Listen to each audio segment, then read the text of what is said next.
Hello, good morning, good afternoon, good evening, wherever in the world you may be. Welcome to this unique collaboration between Chakra News and Gunner Short. I have with me the one and only Lieutenant General P.R. Shankar.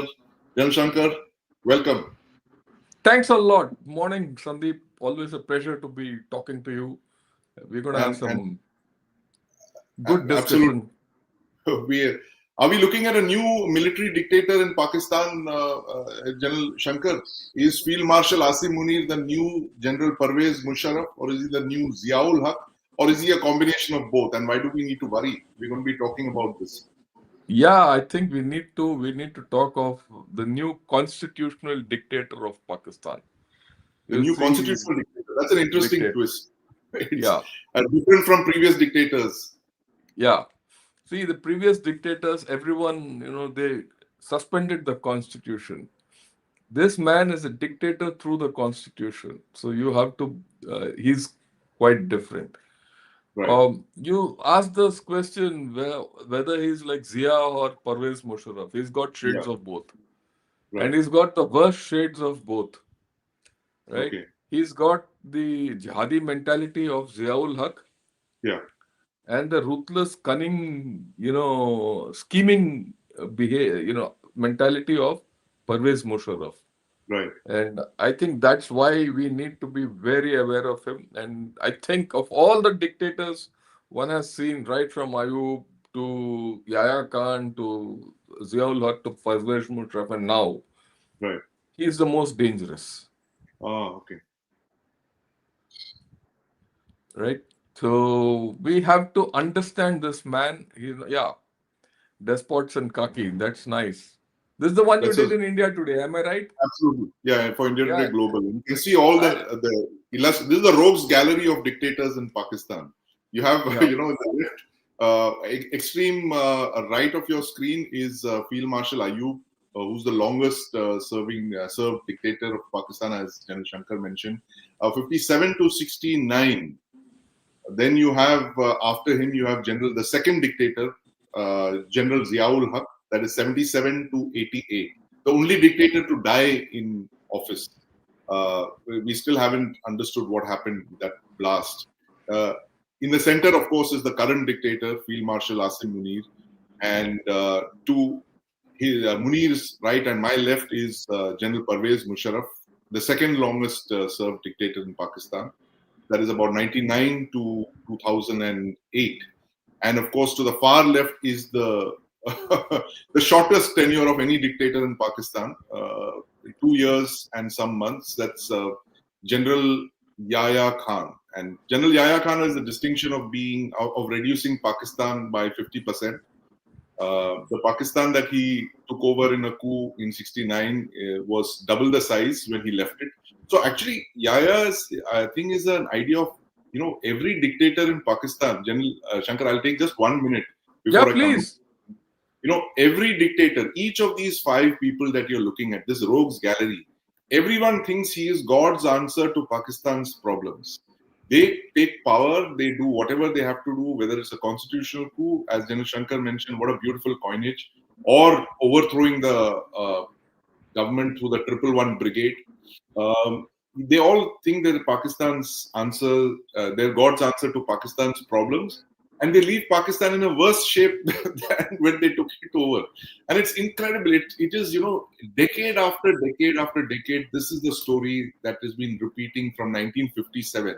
The Pakistan of 1957 was a fairly prosperous Pakistan. In the 60s, they had a per capita GDP higher than ours. Ayub finished that off. Yahya reduced Pakistan to 50% of its size.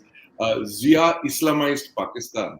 Musharraf, put in so many terror groups in Pakistan that you're looking at the world's largest number of UN proscribed terrorist groups in Pakistan. And Asim Munir, past, present, and future, you'll have to listen to us. I'll be talking to General Shankar about this. General Shankar, over to you now. Thanks a lot. Thanks a lot about it.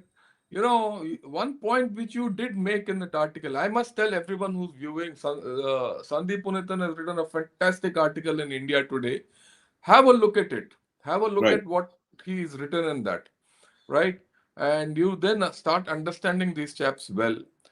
all four of them before Asim Munir have left not only Pakistan in a bad shape from what they started with, they also ended up in disgrace. Yes, themselves Right? personally.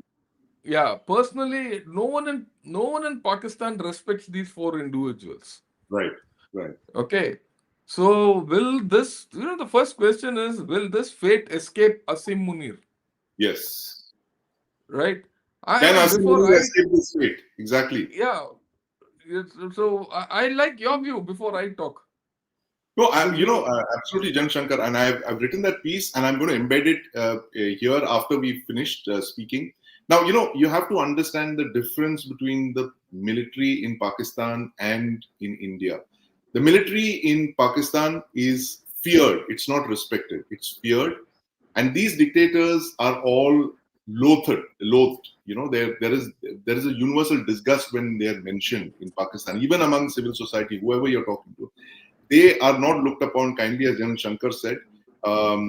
They have all. There is no happily retired military dictator in Pakistan. They are all, shunned. They have social pariahs. Whether you look at the first guy, Field Marshal Ayub, not such a bad guy when you look at Zia and Musharraf, what they've done, for instance. There was something honorable about him, even in all his despicable deeds. Yahya, of course, was a debauch, right? But all of these guys, they all died alone in this thing. I mean, the difference is you have to look at the Indian army is General Shankar, who's sitting here. He's loved, he's respected. After this podcast, he's going to get up and go to the IIT Madras to continue his work. That is the difference between Indian generals and Pakistani generals, right? Indian generals live lives that are honorable, that they are respected, they are welcome wherever they go. They have a high social standing. In Pakistan, it's quite the opposite, precisely because of the despicable deeds that Munir and company have done. And the problem is, I totally let Pakistan be to its own devices. We have nothing to do with them. The problem is, and that is the reason why we're discussing these loathsome characters today, is that they affect us because of the terror that they've inflicted across the borders, because they believe that their whole existence centers around the hatred of India, and therefore they justify their existence by saying that India is opposed to Pakistan's continuation and is an existential threat to Pakistan, and therefore we must always fight India, and therefore we must, this death by thousand cuts and all of these stupid strategies that they have come up with, stupid, short-sighted strategies, which exactly what we're going to be discussing today, Jan Shankar. So Asim Munir, why is he a problem for India? What are his next moves going to be? That's most important. You've already set the discussion by you framed it by the kind of amendments that he's done. 6 months we've seen him hyperactive. Riyadh, Washington DC, Beijing. He's controlled, put the whole internal dynamics in place. He has literally castrated the judiciary. He has corralled the opposition. He has corralled the ruling party. What is Munir going to do in the next 6 months to 1 year? yeah, that's a very good question to ask. What's he going to do in the next 6 months to 1 year? I think you put the whole thing in a very small, concise manner. But let me elaborate on a few issues. Unlike the others, all dictators took over the country and suspended the constitution. They Right. threw the constitution away and ruled. This Yeah. man is ruling through the constitution. That's the first difference. He is Right. getting immunity, his laws, his power and rank and everything through the constitution. So this man is not going to be easy to dislodge. That's the first thing. In fact, the last amendment has put him as, virtually ruler for life. Right. Right? So he's got that. That's the first thing. He's doing it legally. So, right. This thing I would like to put across, let's retrace this man, what happened from the time he took over. When he That's took, November 2022. 3 years when ago. he took over, Yeah. a lot of things were not certain. His own appointment was uncertain, this, that, and all that. And the economy of Pakistan was in a very bad shape. So the first thing he takes over, he, stabilizes things within the army. He tries to. He tries to stabilize things in the politics, which is beyond him at that point of time. So he goes to Saudi Arabia, he goes to Turkey, he does everything. He goes to China, comes, tells everyone, I'm going to revive the economy. He starts this SIFC, Special Investment Finance Corporation, that board he puts in, and says, I'm going to get 20, 30 billion from others, all that. Right. And he sells a dream to Yeah. people. So then he interacts with the businesses in Pakistan, and so people say, oh man, this man is doing something different. Okay? He's trying to rebuild. But that's all show. Come May 23, what does he do? He instigates Hmm. whatever happened on May 9. Okay, Right. he by then he corners Imran Khan, puts him in jail. And that's Right. how that May 9 thing happened. The moment Right. that May 9 thing happened, at that point of time, we know that Pakistan army has lot of rifts and lot of dissension within the army, with the army and the veterans and everything. So what does he do? He gets hold of all the dissenters within the Right. army, including the four corps commander, and puts them in jail. He Okay. also puts the previous ISI chief in jail, or Right. in the same time frame. Then not only that, he puts the entire lot of PTI people in jail. Hmm. Now the complete opposition is out. Anyone who's dissenting in the army is out. And he virtually clamps down on everything. And we know even then this, government of Shahbaz Sharif at that point was a left-back government. It had no legal standing. Right. So then he gets elections done, right, last year. Okay, the 2024. election, Right. yeah, February 24. And he rigs the elections completely. And the popular vote be damned, he rigs it completely, irrespective of who's won or not is not the point. He appoints this Right. whole cabinet. Right. And the survival of this entire, Pakistan government is dependent on his support. And Right. he sells this dream also internally to, his own army. And the army Right. is fine because they're going to get power, Yeah. right? So complete power. He chugs along. Then he does the next thing he does slowly is the 26th Amendment, which he did earlier in the year. What did Right. he do in the 26th Amendment? He want the next thing, after having got the politicians, having got the army, the judiciary, which is the third angle of the triangle in Pakistan, power triangle. So he gets hold of judiciary and emasculates it. Yeah. He gets in something called the constitutional bench. And Right. then he says the executive has the power to appoint some of the Supreme Court judges to this constitutional bench. And that constitutional bench is the only bench, but within the Supreme Court, which has to hear all constitutional related matters. Right. The rest of the Supreme Court is out of the equation. But that is not enough. That doesn't give him, absolute powers. Then, now how do you get that absolute power? To get that absolute power and to do further amendment to the constitution and everything, you have to do something where the whole nation is with you. So what does he do? Remember the talk he gave to the non-resident Pakistanis The to first one, the two the nation theory speech. yeah, the two nation theory, and Hindus and Islam is different, Yeah. and Yeah. that kind of a thing.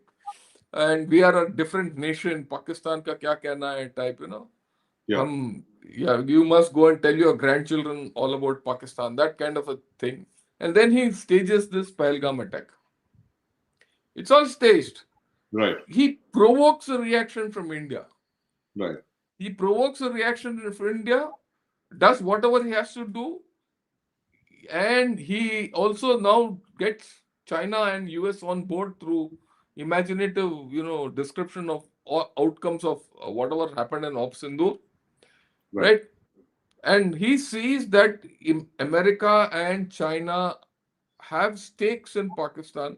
He exploits those stakes and interests, Right. gets them both on his side, splits the you know thing between India and USA, and gets the entire country behind him in Op Sindur. Look, And then he, Saudi Arabia also later. yeah, no, that's later. That's a little Yeah, later. right. Okay. Now he consolidates. Then we know that he plays himself into Trump's lap with the Yeah, lunch, and then 3 trips he's made to USA. Right? He's also gone to China. He's gone to Turkey. He's gone to US, KSA, and he sold everyone a dream. right. Look, he's a deceiver. He's known as a deceiver. Yeah. His nickname within Pakistan is that he's a deceiver. He's the So called he's the receiver, yeah. okay. So he does that, and then he ensures that India is put in the spotlight, and India seems isolated. India seems not the place to go to. Then he makes use of this war between Israel and Iran, and then he makes use of that is Israel bombing Qatar to tell the KSAs, look, you need a pact with us. So he does a pact with them. Then he tells USA that look, this pact between KSA and Pakistan is good for USA. Right. You run it, no problem. Then he goes tells the Chinese, no, this is very good because then I will give you access into KSA and the Middle East. So you get conduited through me. So he does all this. Okay. Then, having got everyone now talks of Pakistan as the next destination, and he is the supreme ruler. People of Pakistan are with him. So Yeah. then he does the next thing is this 27th Amendment. The Right. 27th Amendment now puts him as not only the supreme ruler, it's for life. Now Yeah. there's no more. The Supreme Court is irrelevant today in Pakistan. Right. It's a constitutional court, and Right. that constitutional court, people can be, the judges to that constitutional court. This is interesting. Listen to this. The judges to the constitutional court can be appointed only by the government. By the executive, yes. Yeah. Now, more interesting. If someone says, "I will not be judge of that constitutional court," he can Out. be retired. No, Yeah. he can be retired. Yeah. So that, and at any point of time, if any judge in Pakistan, including that in the constitutional court, you know, if he doesn't behave, he can be transferred out by the executive, and he can be transferred to a lower court. See, this is very powerful. The man has amended the constitution. After having amended the constitution, he creates a constitutional court so that any case on the constitution can be heard only in the constitutional court. And then he has the power to appoint and sack and transfer the judges. That is given to the executive. The executive is completely beholden to him. If he doesn't support the executive falls. Right. So he's everything. He's the judge, jury, and the executioner of Pakistan. So I he's got. was, yeah. I was actually reminded, sorry to interrupt you, General Shankar. I was reminded of that movie called The Dictator, the 2011-2012 movie. It's a comedy, it's a dark comedy where this guy is called, Field Marshal General Admiral Aladi. Yeah. This is literally, you have this satire playing out in real time where this guy is just, like you just so pithily put it, just consolidated all power and used all the constitutional means to do that. It's almost like a democratically elected, constitutionally managed dictator in Pakistan. Yeah. He's done all this, he's consolidated power. Simultaneously, with all this, he's handled BLA with the iron hand. Right. He's handled TTP with the iron hand. Right? The hard state concept. Hard state, as he calls it, yeah. Yeah, hard state. But the problem with that hard state concept is the problem in Khyber Pakhtunkhwa and BLA demand a soft state approach Right. or a flexible state approach. It needs a political approach, whereas he's gone with a militaristic approach. But then he's failed there, right? So these failures, he's put them on the Afghan government. He's Right. transferred this failure to the Taliban and the Afghan Taliban. Now there he's got into trouble at this point of time, right? He's got into trouble at this point of time. The only way he can get out of the trouble is to, and people are now, now look at it. The economy is still down. We know Yeah. that there's a problem of water. The agriculture is a problem. What is he doing now? He has to now. There are indications that the people in Pakistan say, okay, fine, all this has happened. What next for us? He's got no solutions. Right. Economy is gone. Everything is gone. I mean, it's all dumps. So what does he have to do? What can he do? Hmm. The same playbook against India. Right. So he's now last 10, 15 days back, or maybe last month, he gave the talk in the Naval Academy that, you do something and I will nuke you to, smithereens and I'll reach every part of India. That kind of a thing he talked. He also spoke of, what he can, he'll take the whole world down. He spoke Right. this in USA 3 months back, right? Right. And very strangely, USA accepted it. That's the funny Yeah. part. Very quietly Yeah. acquiesced. Yeah. Yeah. So, and he's done this. Now things are going bad in Pakistan. There's no doubt about it. There's a problem in Punjab through TLP. There's a problem in KP. There's a problem in Balochistan. There's a problem in POK and Gilgit Baltistan. Also, the economy is down. No Yeah. water. All this. 170% debt to GDP ratio. I mean, it's GDP. a Yeah. record. Yeah. Now, what does he do? He has to externalize back to India. The existential Yes. foe, the only glue which binds Pakistan, is being anti-India. Right. And that is exactly what he's doing. Right. And in the process, if you can, he can continue this hyphenation of India Pakistan, which is brought back. Yeah. Let's be very clear about it. And if he can show India as a bad destination, right, then we are back. And if he can again provoke India into a foolish action of Opsindur 2, like, yeah, not how Opsindur 1 was bad, but now if Yeah. you do anything, you're playing into his hands. Playing Again, into he'll go up. This is the third stage of his elevation as a, supremo in Pakistan. And that is why I see this Delhi blast. And yeah. that is the way I look at it, at this Naugam blast which happened yesterday. We don't know the full Right. details, but Right. you can link all this together, right? Plus his posturing elsewhere, his posturing with, see, he's failed in Afghanistan. Afghan Yeah. Taliban have said, go take a walk. Right. Now, his own defense minister, Khwaja Asif, Yeah. he has said Pakistan is at war, and this is a war they can't win.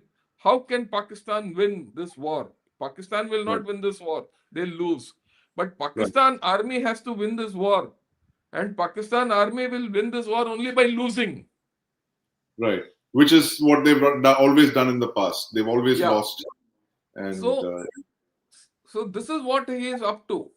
And he is out to create trouble for India. We have to be very clear about that. no, absolutely. So let's look at his probable course of action. Some probable steps that he could take. I mean, and look at their likelihood. First one, of course, as you said, this proxy terrorism. It's already seems to be in play in Kashmir and in Delhi with this terror cells linked to the Jaish-e-Mohammed.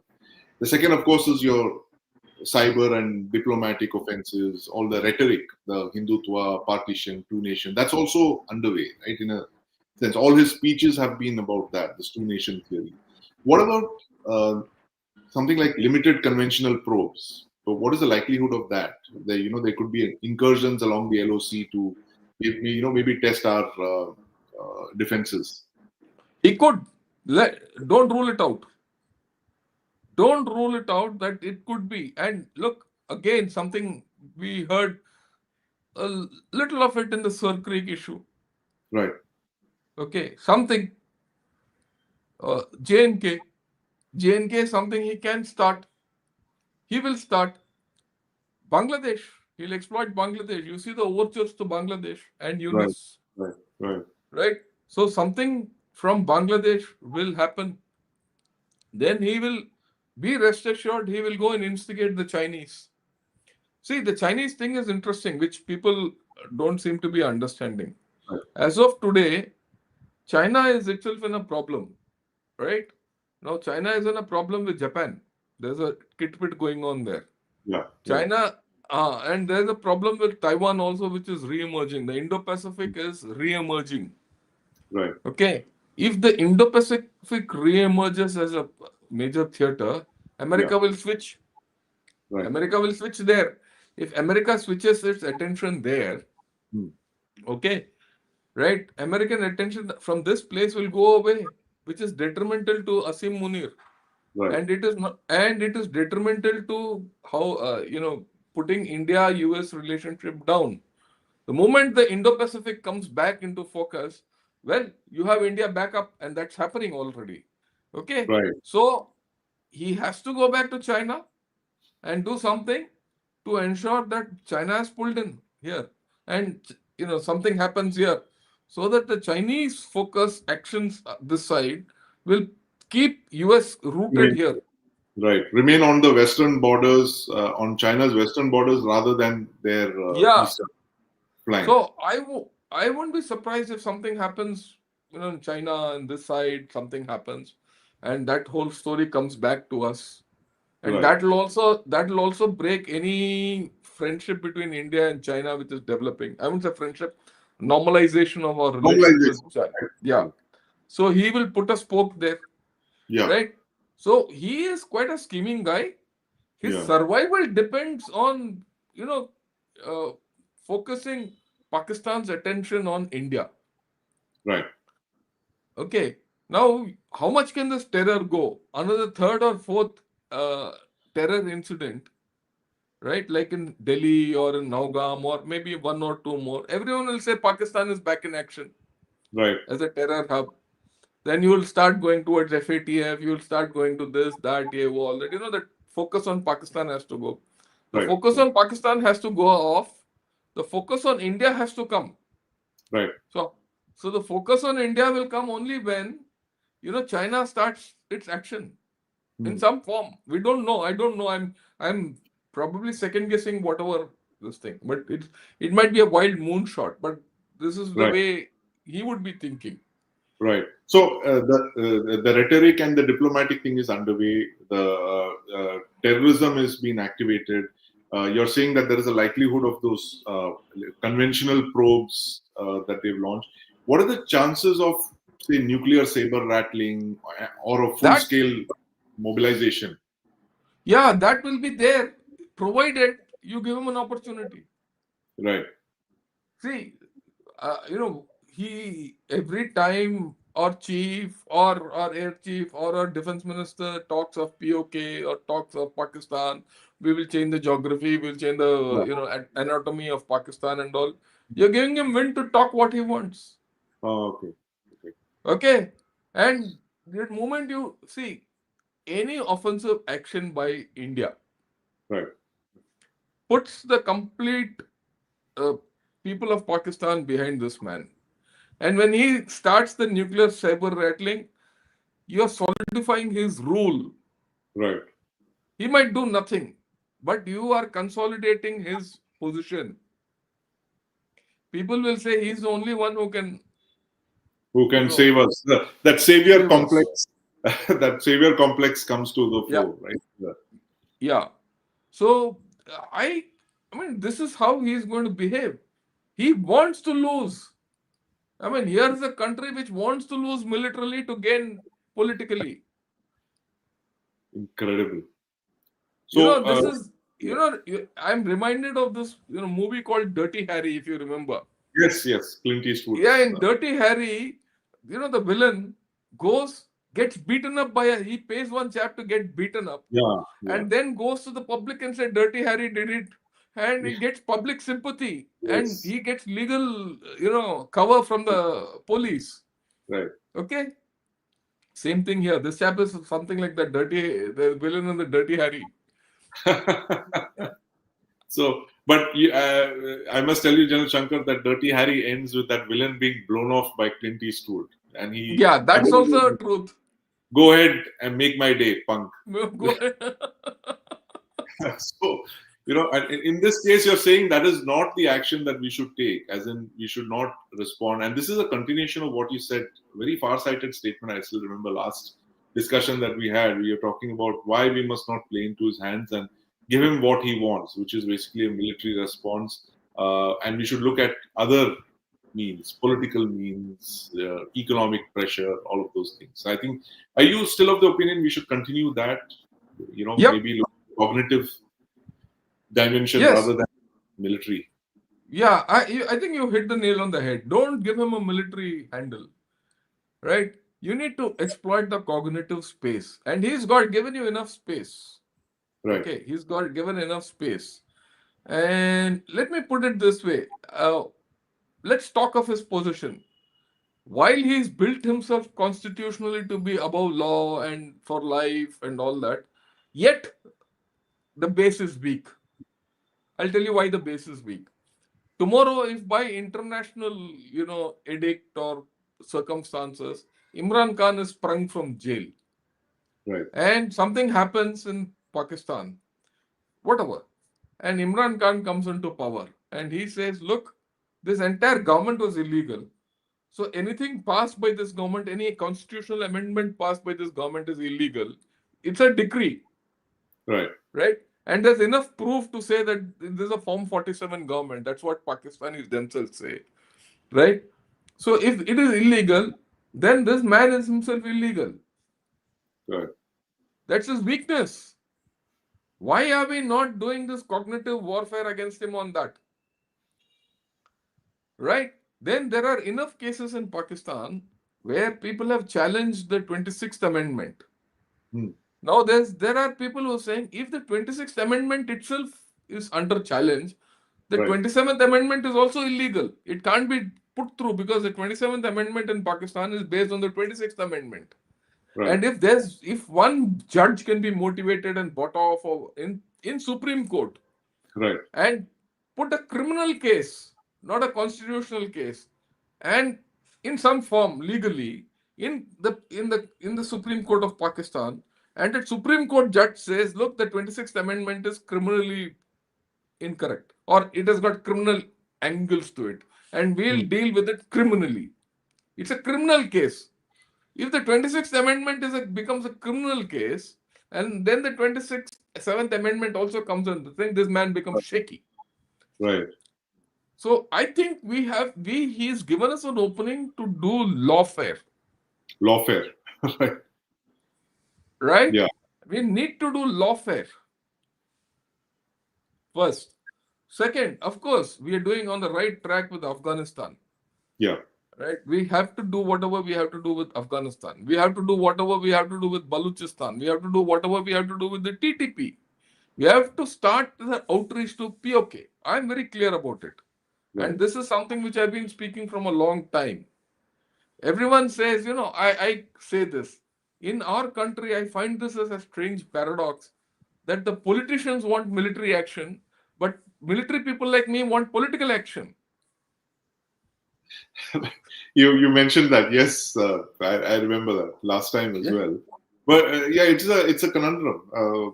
And but in this case, you're saying there is ample evidence to support this conclusion. Yes. We need political action. We need lawfare, as you mentioned, cognitive. I mean, literally all of government approach rather than just go for the military thing, which is a one-shot kind of thing, which will the effects will wear off rapidly. That's what you're saying, Yeah. Yeah. You need to do that. It's right? only when you put this man on the back foot that you'll see him going on a toss. You have to paint this man for what he's doing economically to Pakistan. You have to get after the FATF. There are Right, no there are no military solutions to Asim Munir. right, right. There's another point of history which I want to, which you have actually brought out, which all of us have to start thinking. Sure. Every dictator in Pakistan, right, went into disgrace. Why? He went into disgrace because of his actions, Yeah. and the disgrace was by the people of Pakistan.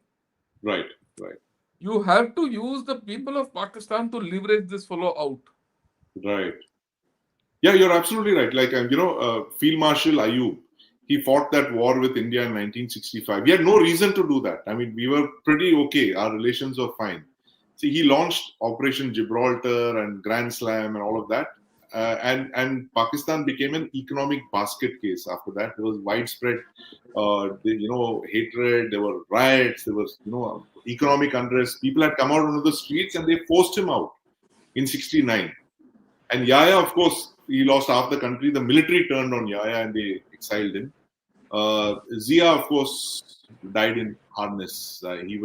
He possibly would have continued for a few more years had it not been for that explosion. Mysterious until date. But Musharraf is a classic case, Nil Shankar, where the entire civil society, and this is they say that the free press that Musharraf had created actually turned on him.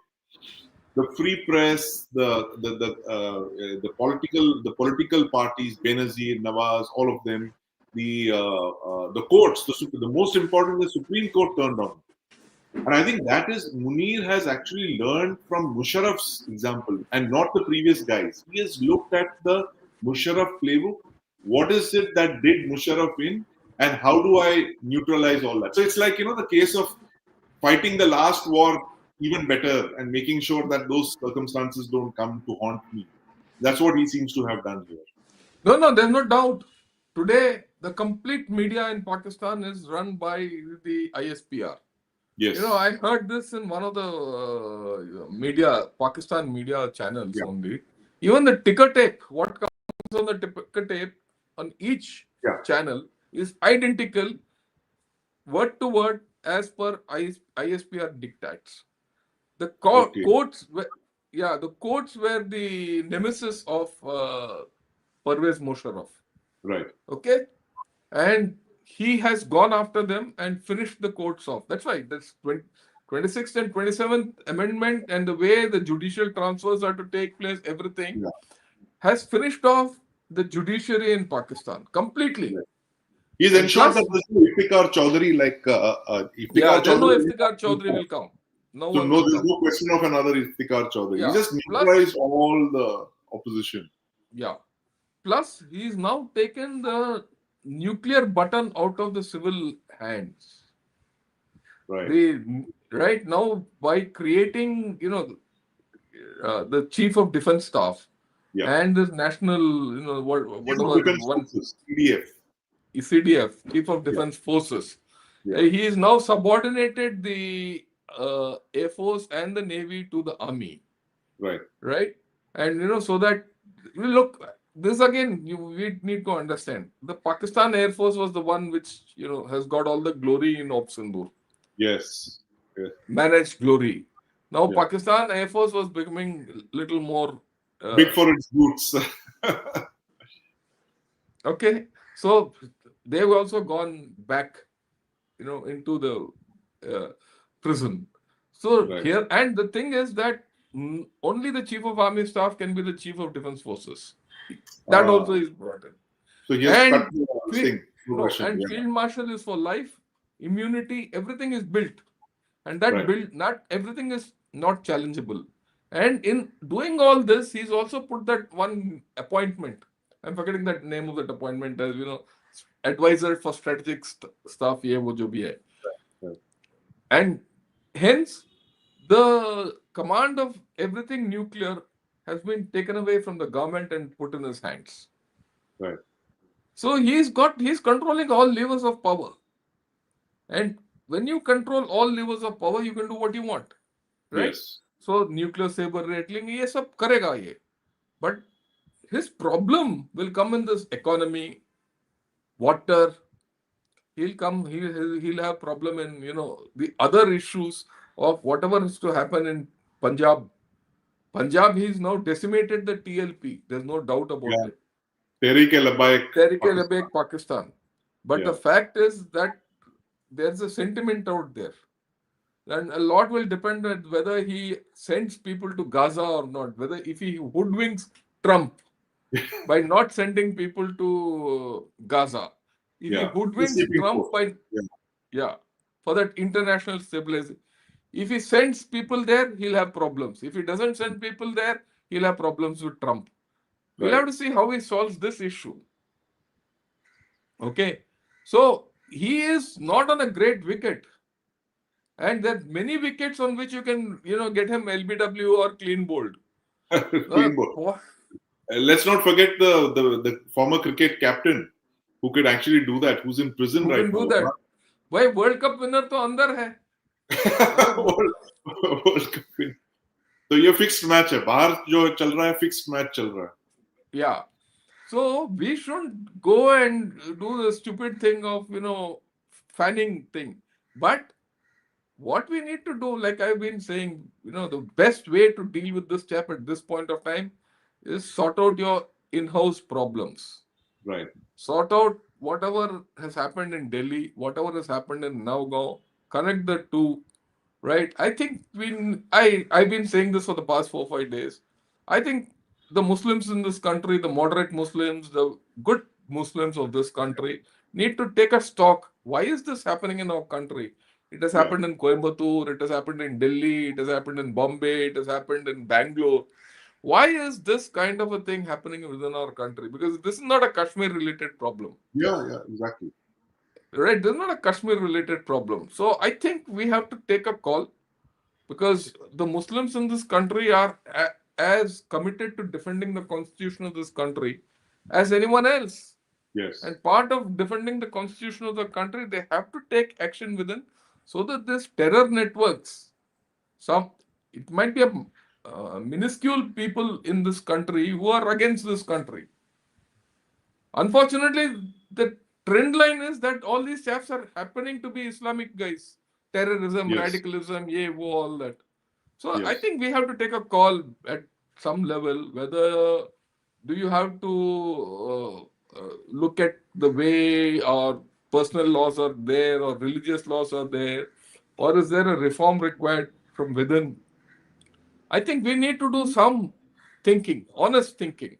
Absolutely. And Otherwise, I think Indian Muslims, yeah, as you correctly pointed out, Jan Shankar, they should call out these actions of these fringe elements like this, who are, who are basically doctors. I mean, this is unheard of. Like 6 doctors, 5 doctors.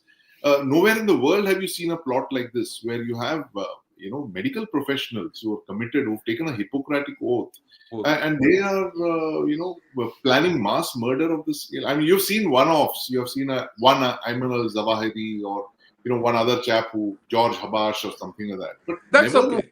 A group of doctors, and that's very serious. I think the community should call out such elements in their midst and say, look, you have no place in India, and this. Sabka saath, sabka vikas. I keep using it. This is not a political pitch, but I'm saying that when the government rolls out schemes and all that, they are not excluding members of the minority. Yeah. Development of India is for all communities, all religions. And why should one community bear the brunt of this kind of activities? And therefore, I think it's really important for progressive Muslims to call out such actions, call out such activities, as you correctly mentioned. Yeah, and we should. I mean, so we need to do all this within India, sort out these issues, right, and ensure that our progress doesn't get retarded, or Yes. There's no problem. There's no speed bump on our progress, right? We should continue, and at the same time, let's do. I mean, look, Pakistan has always done a hybrid action against you. Yeah. So let's hybridize. Right. And let me get back to the fact that we are discussing these Jehadi generals. Yeah. Let's target this Jehadi general. Right. We should, the word which you used is cognitive warfare. Right. And I think we need to do a whole lot of cognitive actions against this Jehadi general. Yes. And turn people of Pakistan against him. How we are able to do that is the challenge in front of us. Absolutely. Very well put, Jan Shankar. And, for the benefit of our viewers who are wondering who the other general on that poster is, that is Lieutenant General Javed Nasir. Now, that guy was probably one of the most odious and the most treacherous people who headed the DGIS, who's headed the Inter-Services Intelligence. I mean, the ISI is a filthy place. It's one of the worst organizations in the world, probably. They spend all their time discussing how to murder innocent civilians in India. Uh, there are only two DGISIs who have risen to become army chief. Uh, Ashfaq Parvez Kayani is the first, the fellow who was the army chief when 26/11 happened. This Asim Munir is only the second DGISI to become army chief. Now, Javed Nasir was the chief in 1993. He was a DGISI in 1993, and he's the one who directly planned and executed the Mumbai terror attacks, and that is India's worst terror incident, where on the 12th of March 1993, that's more than 3 decades ago, 267 Mumbaikars were massacred in 12 coordinated bomb blasts all across the city. And this was something possibly even the army chief at that time didn't know, because Nasir was this hardcore Islamist and he believed in this jihad concept. And there's so much of writing you can find out that this is not my conspiracy theory. This is very well documented. Javed Nasir was an engineer officer. He died just last year. And he was a member of the Tablighi Jamaat. And he believed in this thing of proselytizing for Islam and all of that. So Asim Munir is in the same mold of General Javed Nasir. And like General Shankar has mentioned, he's got characteristics of other dictators like Zia and Parvez Musharraf. He has taken the worst characteristics of all of these men, and this is the problem that we are presented in 2025. And as General Shankar said, that the our responses to this odious character have to be hybrid. They have to be very different from what he wants, what he expects out of us. Yeah, and let me add, till probably yesterday, things were a little iffy with the Bihar elections. We didn't know which way they Yeah, were going, and now that's over. Now what has emerged is you have a strong political center, right, and the political stability of this nation has never been better. right, Okay, and then look, the people of Bihar have spoken very conclusively. I mean, it will be foolish of us to even question it. And to a large extent, I think they've spoken on behalf of the nation, right, right? And if you have a strong political setup and you can act politically against Pakistan, let me tell you, Pakistan is finished. right, Political. Because I always see, again, when you talk of China, right, people who talk of China in military terms, I think are off the mark. You'll always assess China politically. If you understand the politics of China, you understand, how to handle China, right, right? The If you see the political history of China in the past 10 years, Xi Jinping's thing, he was the strongest around 2018, 19, 20. right. And that was when the wolf warriorism, all that came. Yeah. Today he's weak, Pre-COVID, basically the pre-COVID eras. Yeah. pre-COVID. Today he's weak politically. So you Mm. see China struggling economically and everything. Right. Today, India is strong politically. The political strength of a nation is very important. Add Yeah. a little more security strength by doing certain actions, which I'm Right. sure the government will do now, and Right. then direct your political strength against Pakistan. Right. Handle it politically. Yes. See, again, let me justify this. Why I'm saying the political thing is important. Yes. Pakistan gives you a ideology. Mm. You can't fight ideology militarily. You have to handle it with a political ideology, Right. right? And that is the important thing which we have to put in place. See, when Right. we abrogated Article 370, the 2019. Pakistan army was left out of the equation. They could do nothing. They Yeah. were just sitting on one side and wringing their hands. The That was strength of that, Bajwa at that time. Yeah. yeah, Bajwa. What could you do? There's no response. So I think if for a military action there's a response, you fire across the LOC, he'll fire. You might fire 5 rounds, he might fire only once. But that doesn't give you a solution. Right. Okay. People say invade POK, militarily take over POK. That's no Right. political solution. Right. So we need to have a political thought process. You Right. need to have a political end state of Pakistan and then do what we have to do. Absolutely. So that is something which the government has to decide. I am of the view that you have to handle Pakistan politically hereafter. And this man has to be handled through a combination of politics and legal and economic, trend lines or pathways. Yeah. Political, economic, and legal. PEL. I think that's a Yeah. good note to end this discussion on, General Shankar. There are a lot of questions that Yeah, you might let's like take some. to take. We'll just look at some, which is 0.5 police has to act independently of army's operations in Western LOC region. Uh, I haven't understood that question. Then Shankar, what is he trying to say? I has to act. I mean, I really don't know. I think we should pass this over and take someone else's. Yeah. Thanks. Geeta Thanks, ji, thank Geeta, you. for your contribution. What is the expected half life of Pakistan? Interesting. Interesting question. Look, that's a good question. We don't know what's the half life of Pakistan. Right. It's possible that Pakistan has finished its full life because if things go south in Pakistan, Pakistan is at the verge of a breakup. Yes. So So the that's half also, life of Pakistan was 1971. yeah, Um, Everything after that is on borrowed time. So it borrowed was. time. Yeah, Uh, there's Ramkrishnan was unwell was now. made. Welcome back, Ramkrishnan. Why no Ahmadiyya or non-Barelvi becoming a general? That's very clear. Yeah, that's not. I mean, that's not in Pakistan's playbook to make these chaps generals. Yes, absolutely. It is. They're seen as apostates and they're kept out of the pale of any appointments. What about the Srinagar Naugam blast last night? I will let the results come out. Let the things come out. There's no point in Yes. unnecessarily reacting and talking about it.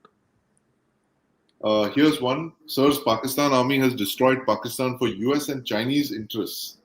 Possible, possible. That's on the cards. The Chinese are not happy with Pakistan. Let me Right. make it clear. They Yeah. are very unsettled with what's happening with the US Pak rapprochement. Will Pakistan exist? Look, on a very serious note, will Yeah, Pakistan exist? right. I'll ask this counter question. Can Pakistan exist? Yeah, Pakistan today exists as Pakistan only because of the binding force of the army. right, If that is broken right, or if that falters, Pakistan will cease to exist. right, This is something which Pakistanis know. Okay. And the struggle for the Pakistan army is if Pakistan doesn't exist, they have no reason to exist. That's After all, right. this is the army with a country. Army So with a they country. have to keep the nation together in some form or the other. Right, Otherwise, they're gone. It's more of a personal equation. I right. mean, there is no other equation, there is no other equal of this kind in the history of the world. In the history, absolutely, you nailed it. There's no thing, and one armed with nuclear weapons, and out of the 9 nuclear weapon states, General Shankar, the only one where the military directly controls the weapons. Yes, yes. China versus Japan spat on Taiwan also gaining traction. Ashish Hegde is Yeah, we'll asking. talk of this in the evening. Today Yes. evening, I'm going to talk of this. Oh, the China-Japan spat. Yeah.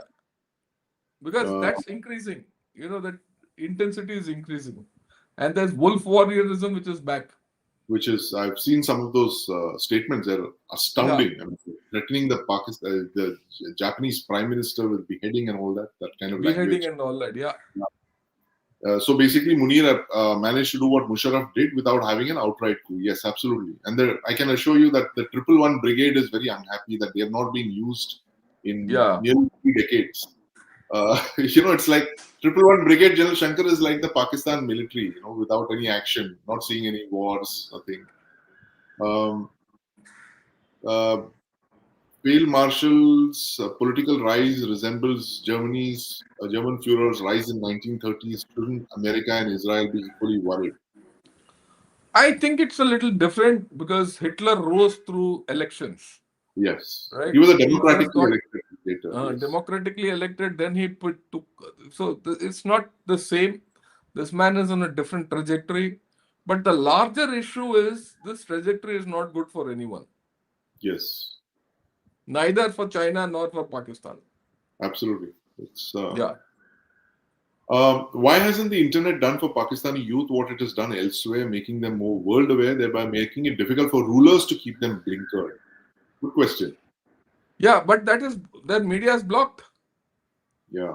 You see, the internet media, everything has got limitations, and Yes. unfortunately, the flip has happened. The internet has radicalized Pakistan. Right. Right. Internet and social media is being used to Yeah, radicalize. they've engineered social media to Right. radicalize Pakistan. Right. That's the problem. Absolutely.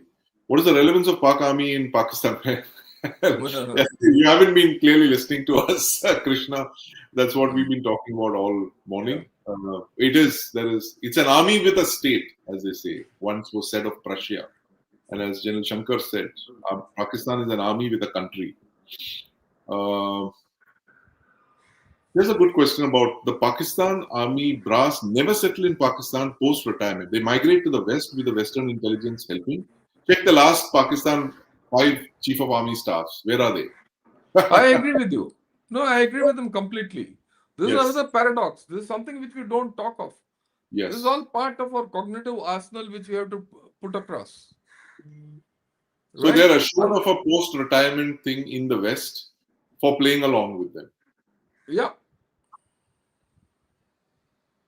And good morning, sir. Fellow viewers, Unitan. Hope the casualties in Nogam, JNK are less and those injured recover. Yes, absolutely. We Yeah. pray for speedy recovery and just need to get to the bottom of what happened in Nogam. This is Munir backed by the deep state, CIA, Pentagon for which larger part of the US in the region, or is it just Trump's interests? I think it's only for Trump's interest. I think US is aware of what Munir is all about. I Right, think there will come a time when US has to take a call whether enough is enough.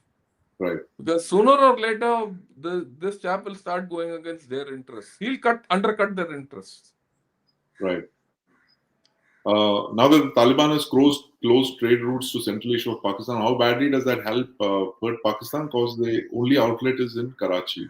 Yeah, it's going to hit them badly, very badly. It is, yeah, because I think Munir was trying to offer that Central Asian Yeah. corridor to Trump and the US. In desert warfare, all oasis bodies are okay. Well, what if Pakistan is decimated or damaged, visible to view? How will Asim Munir tackle this? Look, you can decimate Pakistan the way you want. But Yeah, as far there are 250 million people in Pakistan. right, If they are threatened, if their security is threatened, and if it is threatened by India, they will all rally around Asim Munir. It has happened. right, That's how it is. So the Pakistan people have to be felt threatened by Asim Munir. right. That is the crux of your political warfare, which you have to do against him. Absolutely. Are Jehadi Generals of Pakistan same as the pious politicians of India, power hungry, corrupt, keep Janta under thumb, leverage, religion, family, educated abroad, money in time? Well, they're very different. No, I disagree, Arvind. The political class in India is very different from the Jihadi Generals of Pakistan. The political class, you have to give it to them. They have to work for the mandate of the people, whatever means. And you've seen it Yeah. in election after election after election. They Yeah, have to you go. had this prime minister. Yeah, our Yes, prime minister had to go and spend a lot of time in Bihar, and I keep saying, दे भाई देखो India में ना हिंदी में बोलना पड़ता है कि भाई yeah. एवरी पॉलिटिशियन 5 साल के बाद भीख मांगना पड़ता है टू द पुअरेस्ट बिल्कुल इंडियन हाथ कि भाई जोड़ मेरे के को लोगों के पास जाना पड़ता है हाँ भाई मुझे भाई वोट दे वोट दे दो मेरे को Right. And the Indians are the richest at that time because we can tell them, I'll not give you my vote. If I don't give you my vote, you're at stake. Right. So they have to perform. Yeah. They have to perform indeed, and that's what is the difference between us and them. Indoors operation should be independent and simultaneous with outdoor Sindoor operation. I think that's Yeah, what yeah. That, the cognitive part that you mentioned, General Shankar. Um, this is good people has an independent inherent problem. Krishna Upadhyaya, they cannot be like bad people, think like them, or take action like them. So they always lose. So natural. Not really, not exactly. no, no. Uh, it's, I don't. Yeah. the whole point of 2.5 war is flex all muscles together in orchestra symphony number 5. Yes, yes. Uh, ISI follows Quran and is poisonous edicts to the T. What's your views? Pakistan army founded on Ghazwa Hind. That's part of what Zia did in the 70s, Yeah. the radicalization of Pakistan. And finally, as per Rajiv sir, Islam is no solution in Jaipur dialogues, Al Taqiyya, until all converted to Islam. How to deal with this? Well, that's That's where an ideology. comes in. Yeah. I don't think we should get involved in religious discussion also. Yes, yes, Yeah. absolutely. Yeah. Heard someone say that till Bajwa, the generals were all old school. After all, the generals joined when Zia started his Islamization. So Munir is the first. Next generals will all be similar. It's a good question, actually, Jan Shankar. You know, there Yeah. were the 3 Zia Bharti chiefs of Pakistan have been Rahil Sharif, Asim Bajwa, the General Kamal Bajwa, and Munir. Munir is the third of the Zia Bharti chiefs. Zia Bharti chiefs are the officers who were commissioned in the time of Zia. General Haq. That is 77, between 77 and 88. The first 2 chiefs, Rahil and Bajwa, were okay. They were not as bad as Munir. Now, Munir is the ultimate product. You can say that Ziaul Haq's train has reached the station. And that is Yes. the I agree with you. time that government appoints legislative reps for POK and asks China to return the ceded part. We discussed this last Yeah, we discussed this. Yes. Pakistan army is India can't handle Pakistan politically. Pakistan army is big and strong. No one can challenge its authority. No one in Pakistan has the thing. I don't agree with this. You can handle Pakistan politically. Right. And very simple. You have to handle Pakistan politically through POK. POK. Absolutely. As we do watch our Yeah. last discussion with General Shankar, there he's mentioned how we can do that. Malika, thanks for the strategic morning session. Wonderful discussion. Thank you, Malika. Thank you for watching. How will the Pak Navy and Air Force react to these amendments? Do you think there will be some kind of protest by them? Will they always play a subservient role? They don't have a choice. The army is too strong in Pakistan for this. That's And right. at the end of the day, army and navy will accept what is given to them. Yes, the crumbs basically. Yeah. The geography explorer. Are we returning to the days of 2004 to 14 when blast is to happen? I'm worried. We'll see. We'll see how things pan out. Yes. We shouldn't rule it out. Yeah. And last question: are we too slow in propaganda positioning? Yes, we are. We are not fast off, and we are not Yeah, fast on this cognitive warfare business. absolutely. That's it's something that this is a vulnerability we've kept highlighting over the last few months, and this is Return oxygen from China. right. Yeah. Any chance of internal coup in Pakistan? Cancellation of the 27th Amendment. See, if the political situation in Pakistan worsens, it is possible. Right. But that has to happen. You have to engineer it. It doesn't happen overnight. Right. Right. And finally, this is absolutely the last. Will Operation Sindhu continue? Well, it means Yeah. there will be military action because Sindhu is continuing. As per the government of India, it is an operation that is still carrying on. It's Yeah. not. Yeah. Some operation will have to continue. You see, it's not that you keep the threat off. You should keep the Yeah. pressure on. right? Yes. If needed, you have to do some small action on the LOC or near Sir Creek or someplace. We shouldn't Right. rule that out. We shouldn't give them the comfort that nothing will happen. Right. Absolutely. Great. We should put the And pressure that's on. it. And yeah, keep the pressure on. And yes. Great. And with that, we come to the end of this fantastic discussion, as always, with General Shankar talking about Pakistan's jihadi generals and what to watch out for next with Field Marshal Asim Munir, who's strengthening his position by the day. But keep watching, because I have a sense, and General Shankar, I don't think we'll be wrong to say that we're going to be discussing Asim Munir for a very long time. Next couple of Yes, we will. Right. And so, for more such news, insights, takeaways, do tune into our morning broadcast every Saturday morning, 9 p.m. IST. I'll be joined by General Shankar and maybe Advaita when she comes back to Delhi. We will continue these discussions as always. We benefit a lot from your insights, General Shankar. And do follow, like, share, subscribe to Gunner's Shot and to Chakra News. Thank you very much. Thanks a lot, Sandeep. Have a great day. Have a great day and a great weekend, sir. Thank you.